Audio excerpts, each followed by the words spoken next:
is actually coming to the middle to take care of those knobs. One of them actually has the Thornback upgrade, which is making the Carnifex more of a melee unit with a charge. Much tougher and much higher melee damage. And those knobs are pretty much handled here. They need to get out. But the Battle Wagon is taking care of this top side of the map. Lictor sneaking up to take care of that point, but Battle Wagon will probably get there soon. And this, you can see this charge knocking back units on retreat. And is he gonna grab another knob? Nope. But those knobs are gonna spend a lot of time in base healing up. And I think they either didn't have or lost their knob of knobs, the knob leader. Commando Knob trying to grab this point, but I don't think he's gonna handle the Lictor, especially with the rocket launcher that is dedicated AV.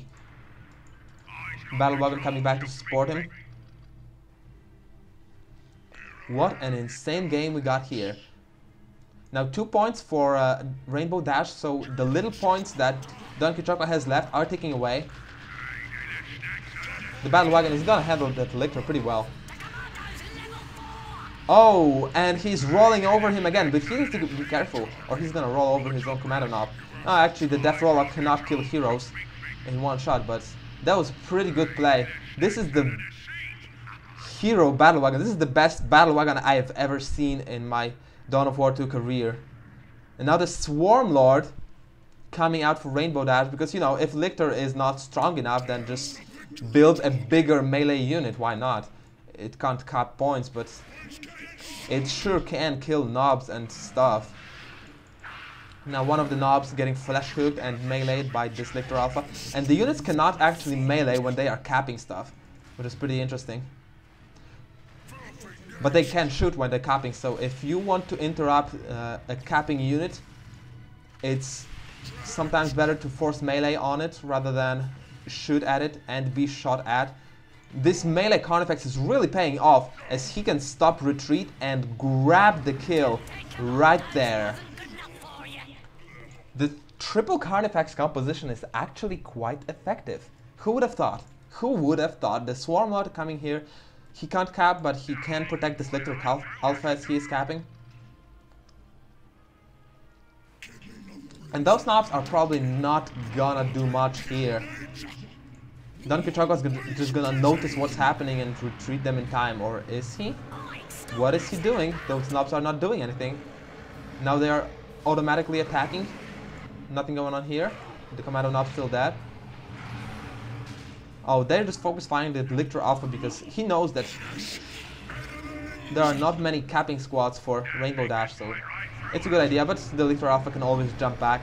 This deadly jump is one of the best items in the game, actually. It's just a must-have.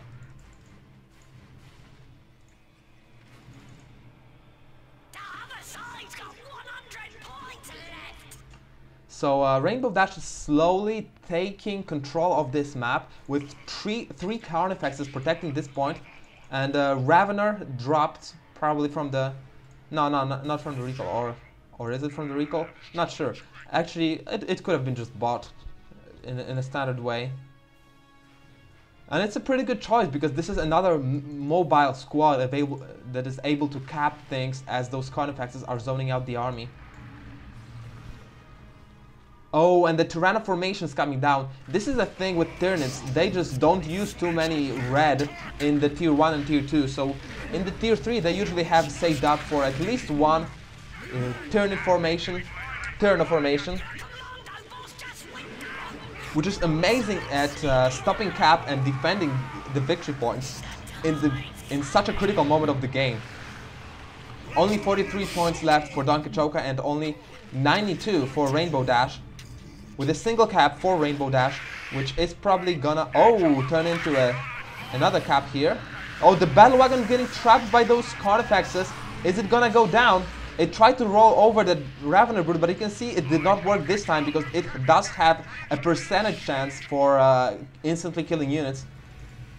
The knobs forced back, but the Commando Knob's sticking in there. The Orc Battle Wagon does get out, but repairing it is gonna be a pain in the butt, as it will take a lot of time that Qichoka does not have. Single cap against Rainbow Dash. So this game can still go to anyone. What a ridiculously close game, despite of all the craziness coming out of Rainbow Dash. 4 Lictors getting rolled over, then triple Carnifex, Swarm Lord, and a random capping squads in form of Lictors and Raveners. The Knobs hidden by the Commando Knob's ability now smashing this Lictor Alpha, forcing him to retreat and capturing this point. Raveners taking back this victory point, so it's gonna be 1-2-1 anyway. Those Carnifexes guarding this point, being unable to cap it. Swarm Lord getting back there. But the Knobs are just gonna tank him and cap anyway. The Swarm Lord will not be able to decap, so the Knobs can just now retreat safely until the Lictor Alpha comes to the field. And basically it comes to this. He can't really stand up to this Swarm Lord in the middle. The Qichoka can't. So he needs to grab this point to at least stay in this game. The rocket launcher shot, the ability that rocket launcher provides is knocking back and killing one Ravener, but the other one is capping still. And Commando Knob, oh, now it's a stun bomb.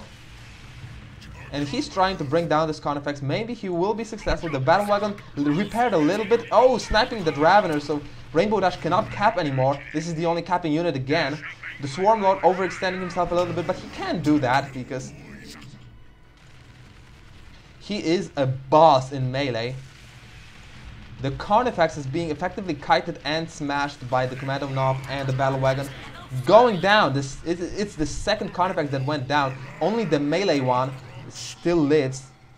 And he's coming to interrupt that Commando Knob, but might not get there in time. He might get kited by this Battle Wagon.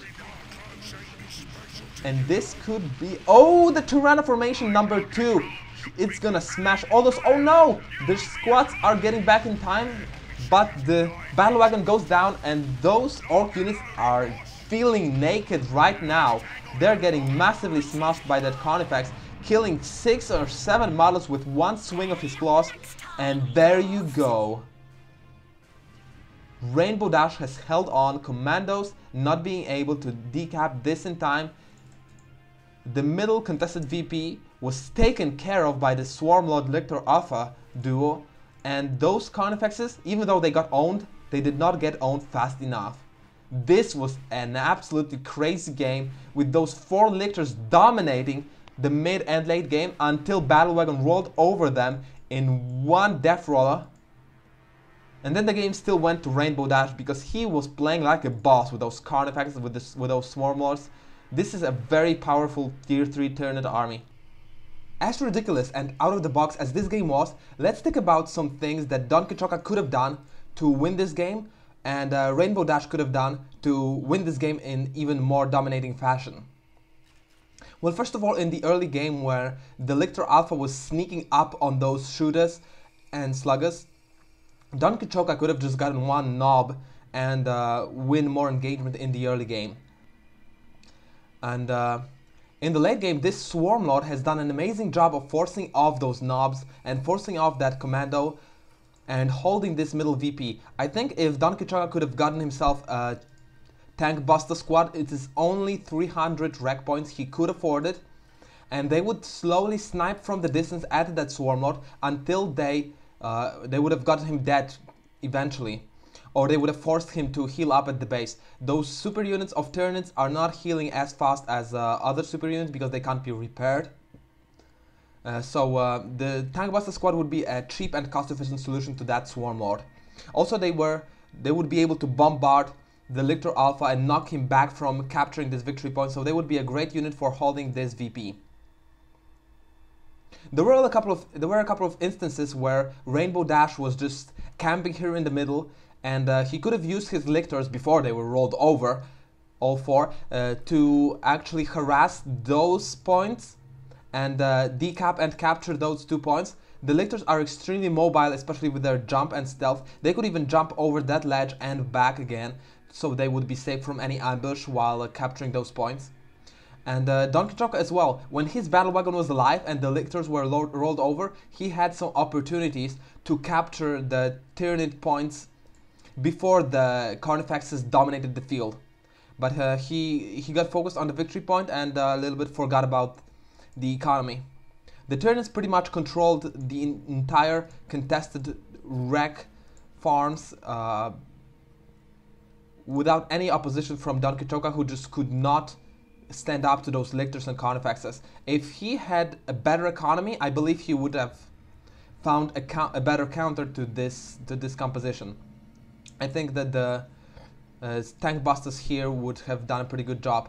And also from Rainbow Dash, he could have skimped maybe on one Carnifex, on one Lictor, and got himself a Zoanthrope.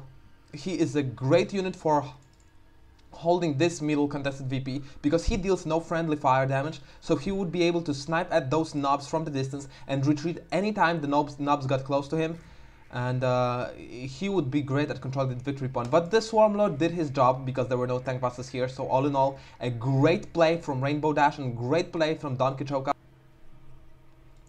Thank you for sticking in. It was a really fun game to cast, and I'm sure it was a very fun game to watch. This is my second cast, so there were mistakes and there were fun parts. Let me know what you think. Let me know what you want me to improve on. Let me know what you want to see in the next cast, because I will be back.